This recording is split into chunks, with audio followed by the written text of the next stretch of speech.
ఏది అయినా ట్రై చెయ్యి ఆచి చికెన్ మసాలా. ఆచి చికెన్ మసాలా. జగిత్యాల సభ్య సమాజం తలదించుకునేలా ఒక దారుణ ఘటన చోటు చేసుకుంది. అక్కడ వరుసకు చెల్లెలయ్యే యువతిపై ఒక కామాంధుడు కన్నేశాడు. ప్రేమ పేరుతో వంచి బలవంతంగా యువతిపై అఘాయిత్యానికి పాల్పడ్డాడు మనోజ్ కుమార్. అంతటితో ఆగకుండా ఆ విషయం ఎవరికైనా చెబితే యువతిని తన తమ్ముడిని చంపేస్తానంటూ బెదిరింపులకు దిగాడు. వేధింపులు భరించలేక తన గోడు ఎవరికి చెప్పుకోవాలో తెలియక యువతి పురుగుల మందు తాగి ఆత్మహత్యాయత్నం చేసింది. హైదరాబాద్ లో చికిత్స పొందుతూ యువతి మృతి చెందింది. సంఘటనా స్థలానికి చేరుకున్న సిఐ రామ్ నరసింహారెడ్డి న్యాయం చేస్తామని నిందితుడు మనోజ్ పరారీలో ఉన్నట్టు వెల్లడించారు.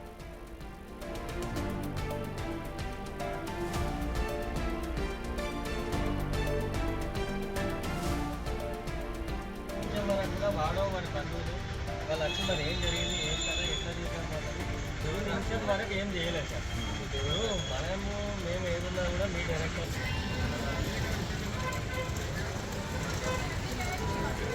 ఈ ఘటనపై మాజీ మంత్రి జీవన్ రెడ్డి స్పందించారు. బాధితురాలి కుటుంబాన్ని పరామర్శించిన ఆయన నిందితుడిని కఠినంగా శిక్షించాలని పోలీసులకు తెలియజేశారు.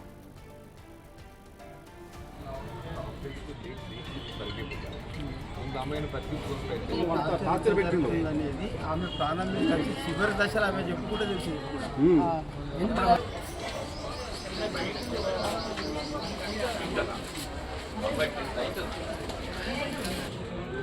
ఒక మాట చెప్పేస్తాను.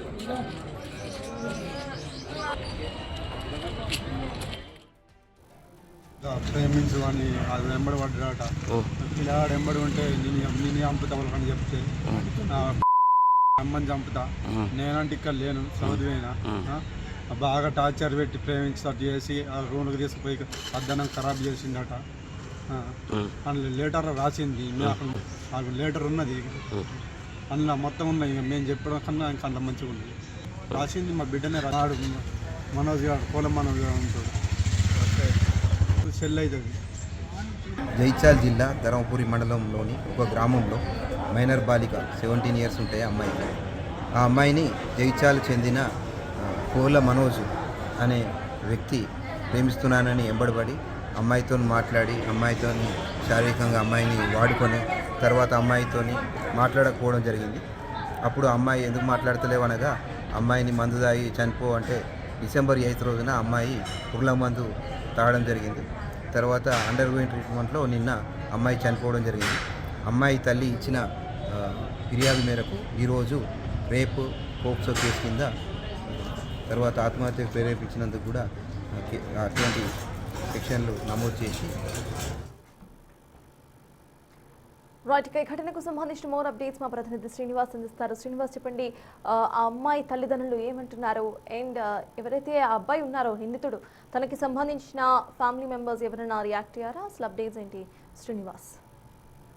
జగిత్యాల జిల్లాలో సభ్య సమాజం కూడా నిజంగా తలదించుకునేటువంటి సంఘటన చోటు చేసుకుందని చెప్పుకోవచ్చు. వరుసకు చెల్లె అయ్యేటువంటి అమ్మాయిని బలవంతంగా లొంగ తీసుకొని శారీరకంగా వాడుకోవడమే కాకుండా ఆమెను మానసిక వేదన పెట్టినటువంటి సందర్భం లోపల ఇటు మానసికంగా ఇబ్బంది పడినటువంటి ఇటు ఎవరైతే మైనర్ గాళ్ళు ఉన్నారో తనకు జరిగినటువంటి అన్యాయాన్ని ఆ పేపర్లో సూసైడ్ నోట్ ద్వారా వివరిస్తూ కూడా పురుగుల మందు తాగి ఆత్మహత్య చేసుకున్నటువంటి సంఘటన. ఎందుకంటే పై చదువుల కోసం జగిత్యాల వచ్చింది. తనకు సోదరుడు వస్తున్నటువంటి అబ్బాయితో చనువుగా ఉన్నటువంటి నేపథ్యం లోపల దీన్ని ఆసరాగా చేసుకొని ఆ అమ్మాయిని శారీరకంగా వాడుకోవడమే కాకుండా ఈ మొత్తం సంఘటన బయటకు చెప్తే నిన్ను నీ తమ్ముడిని ఇద్దరికి కూడా చంపేస్తానని బెదిరించినట్టు కూడా సూసైడ్ నోపల తెలుపుకున్నటువంటి పరిస్థితి. మొత్తానికైతే ఈరోజు హైదరాబాద్ నుంచి చికిత్స పొందుతూ అక్కడ చెందినటువంటి నేపథ్యం లోపల పోస్ట్ మార్టం అయిన తర్వాత ఎవరైతే నిందితుడు ఉన్నాడో అతనికి ముందు శవాన్ని ధర్నా చేసేటువంటి ప్రయత్నం చేయగా అక్కడ ఉన్నటువంటి సిఐ జోక్యం చేసుకొని ఎవరు కూడా ఆందోళన చేయవద్దు అని చెప్పి ఖచ్చితంగా బాధితులకు న్యాయం చేస్తానని చెప్పి అయితే దర్యాప్తు ఫిర్యాదు చేసుకోవడం కూడా జరిగింది.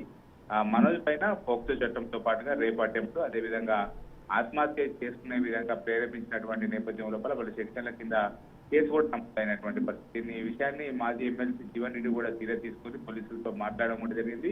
బాధితులకు న్యాయం చేయాలని చెప్పడంతో ఇప్పుడు ప్రస్తుతానికైతే మనోజ్ పరారు లోపల ఉన్నట్టు తెలుస్తుంది. పలు సెక్షన్ల కింద అయితే కేసు నమోదు చేసి ఖచ్చితంగా కఠినంగా శిక్షిస్తామని చెప్పి హామీ ఇవ్వడంతో అయితే బాధితులు ఏవైతే కుటుంబాలు ఉన్నాయో అవి ధర్నా విరమించుకున్నటువంటి పరిస్థితి కనబడుతుంది సార్. Thank you Srinivas.